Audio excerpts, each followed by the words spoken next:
Hi అండి. నిన్న మొన్న మనం ఒక వీడియోలో మాట్లాడుకున్నాం. చిరంజీవి మెగాస్టార్ ఈ మాటలు నిన్న నోట్లో రావు, కానీ చిరంజీవి, యాక్టర్ చిరంజీవి, అతని గురించి మాట్లాడుకున్నాం. అతను ఒక సినిమా చేయటం, ఒక కొదమ సింహం చేయటం వల్ల గిరిబాబు కొడుకు పాపం అతను పరిచయం అయిపడ్డ ఒక మొదటి సినిమా అది ఇంద్రజిత్తు. అది ఎంత పాడైపోయిందో వాళ్ళు నా కళ్ళతో నేను ఒక 4-3 నెలలు వాళ్ళ మనోవ్యధను చూశాను. పైగా నాకు స్నేహితురాలు గిరిబాబు గారి భార్య శ్రీదేవి గారు, ఆవిడ పాపం జీవించి లేదనుకోండి.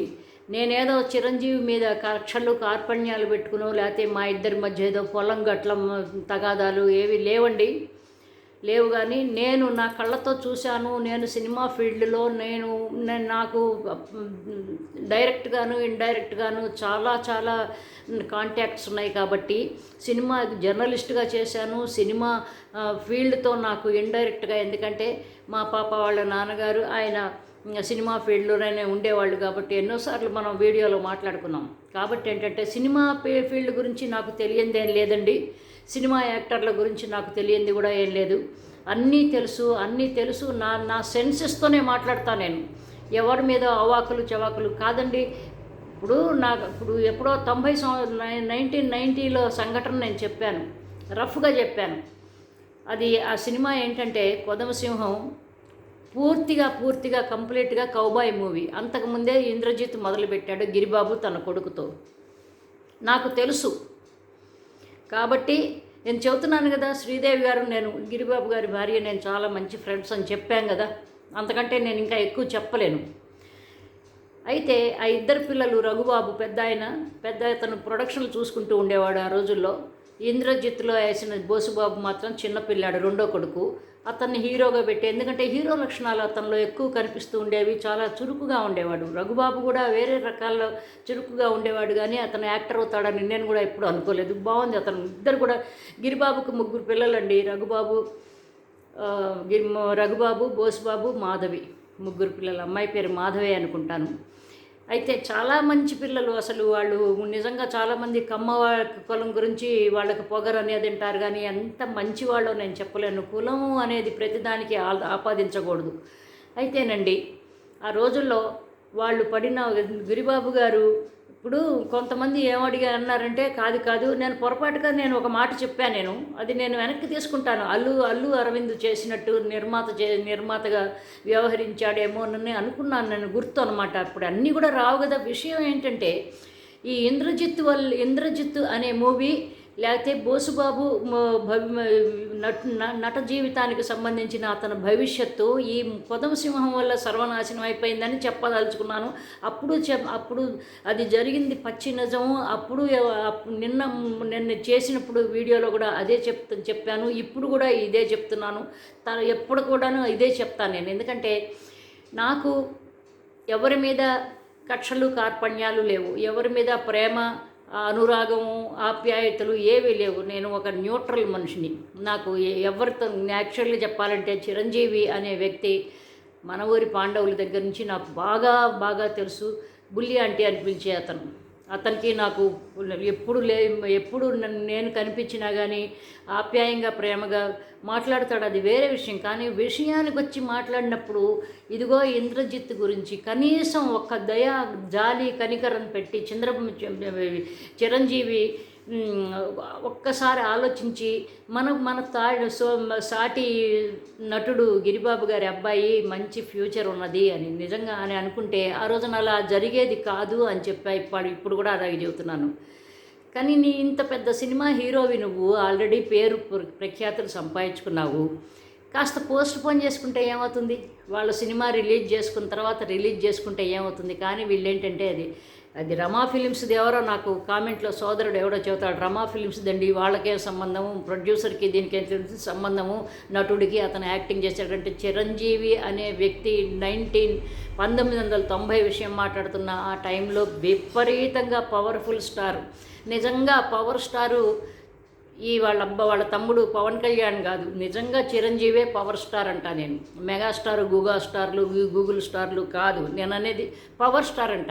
అతను ఒక్క మాట లేదన్నయ్య, సత్యనారాయణ అన్నయ్య చేసుకుందాం, మన గిరిబాబు కొడుకే అని చెప్పినట్లయితే ఇవాళకి నిజంగా ఎంతో పెద్ద హీరో అయిపోయేవాడు బోసుబాబు. ఎంత మంచి పిల్లాడో, ఎంత విధేయతలో ఆ పిల్లలకి నేను చెప్పలేను. రఘుబాబుకి కావచ్చు, లేకపోతే గిరిబాబు గారు వాళ్ళు ఇంట్లో చక్కగా పెంచారు. వాళ్ళు ఆ పిల్లల్ని ఎంతో బాగా పెంచారు, చక్కటి సంస్కారవంతులాగా పెంచారు. అందరూ తల్లిదండ్రులు బాగా సంస్కారవంతులు, పెంచినట్టు వాళ్ళు కూడా పెంచారు. కానీ ఏంటంటే ఒక మంచి నటుడిని కోల్పోయాము అనే విషయం మాత్రం నాకు ఎప్పుడు కూడాను మనసులో బాధగా ఉంటుంది. ఆవిడ పడ్డ కష్టము, ఆవిడ పడ్డ మనోవ్యాధన, శ్రీదేవి గారు అంటే గిరిబాబు గారి భార్య, గిరిబాబు గారు పడ్డ అసలు ఆ సినిమా రిలీజ్ అయిన తర్వాత, అది కొలాప్స్ అయిపోయిన తర్వాత, అది మొత్తం గ్రాండ్ ఫెయిల్యూర్ అయిపోయిన తర్వాత ఆ కుటుంబం పడ్డ బాధ అంతా ఇంత కాదు. ఎందుకు అంటే ఓన్లీ బికాజ్ ఆఫ్ కొదమ సింహం ప్రీ రిలీజ్ అంత తొందరగా చేసి ఉండాల్సింది కాదు. వాళ్ళు ఎన్నో ప్రయత్నాలు చేశారు ఆ సినిమాని. నయానా ఏదో కాళ్ళ వేళ్ళబడి బతిలాడుకున్నట్టుగాను వాళ్ళు చాలా ప్రయత్నం చేశారు. కానీ ఏంటంటే రమా ఫిలిమ్స్ పేరుతో వాళ్ళు చేశారు. ఎందుకంటే ఏం లేదు, ఓహో కొత్తలో కౌబాయ్ మూవీ ఒకటి వస్తున్నది, ఇది ఏదో చాలా బాగుంది, మనమే చేసేసుకుందాం అనే ఒక అత్యాశ పుట్టింది ప్రొడ్యూసర్లకు కానీ, లేకపోతే యాక్టర్లకు కానీ, వాళ్ళకి కానీ. అందుకని ఏంటంటే అది మనము హైజాక్ చేసేసుకుందాం. ఈ సినిమాల్లో రాజకీయాల కంటే కూడాను సినిమాల్లో చాలా రాజకీయాలు ఎక్కువగా ఉంటాయండి, కట్ త్రోట్ రాజకీయాలు ఉంటాయి అక్కడ. కాబట్టి ఏంటంటే ఏదో కోపంతో నాకు చిరంజీవి మీద కోపమేం లేదు, నన్ను ప్రేమగా పిలుస్తాడు ఇప్పుడు కూడాను. ఎప్పుడన్నా ఎదురయ్యాను అంటే నాకు పని లేదు, అనవసరంగా నాకేమీ సంబంధం లేదు ఎవరితో కూడాను. ఇప్పుడు వైఎస్ఆర్సీపీ వాళ్ళతో కూడా నాకేం పెద్దగా నేనేమి వాళ్ళ ఆఫీసులకి ఏమి వెళ్ళటం లేదు. అయితే నిజంగా నేను అక్కడికి కానీ ఇక్కడికి కానీ వెళితే కనుక, రాజకీయాల్లోకి వెళ్ళినా కానీ, లేకపోతే చిరంజీవి లాంటి పాత స్నేహితులు చూస్తే కానీ, వాళ్ళందరూ అప్పటిలాగా ప్రేమగా మాట్లాడగలుగుతారన్నదేమో నాకు ఇప్పటికి కూడా ఉంది. చిరంజీవి అనే అతను ఎవరిని కూడాను దురుసుగా మాట్లాడలేదు, కానీ అతను నటన గురించి అతను నటనే నటిస్తూ నటనలాగా ఉంటుంది అతని మాటలు అన్నాను. ఇప్పటికి కూడా నేను అదే అంటాను. కాబట్టి ఏంటంటే అతని వ్యక్తిగత విషయం, వ్యక్తిగత జీవితం నాకు అవసరం లేదండి. కానీ ఏంటంటే ఒక చిన్న పని చేసినట్టయితే ఇవాళ ఆ బోసుబాబు అనే పెద్ద హీరోగా ఉండి, ఎందుకంటే ఆ టైంలో రామ్ చరణ్, తేజ వీళ్ళు కూడా ఎవ్వరు రాలేదు, ఒక మంచి హీరో మనకి మిగిలేవాడు అని చెప్పటానికి ఒక నిదర్శనంగా, ఒక జగపతి బాబు రేంజ్లో ఉండేవాడు అయ్యేవాడు అనేది నాకు ఇప్పటికి కూడా నాకు నమ్మకము, నా అభిప్రాయము అంతా నేను ఇదే మాట్లాడతాను అన్నమాట. కాబట్టి మీకు ఇష్టమైతే ఆ వీడియో చూడండి, లేకపోతే వదిలేయండి. నాకు చిరంజీవి మీద అతని మీద నాకు కక్ష కార్పణ్యం లేదు. నేనేమి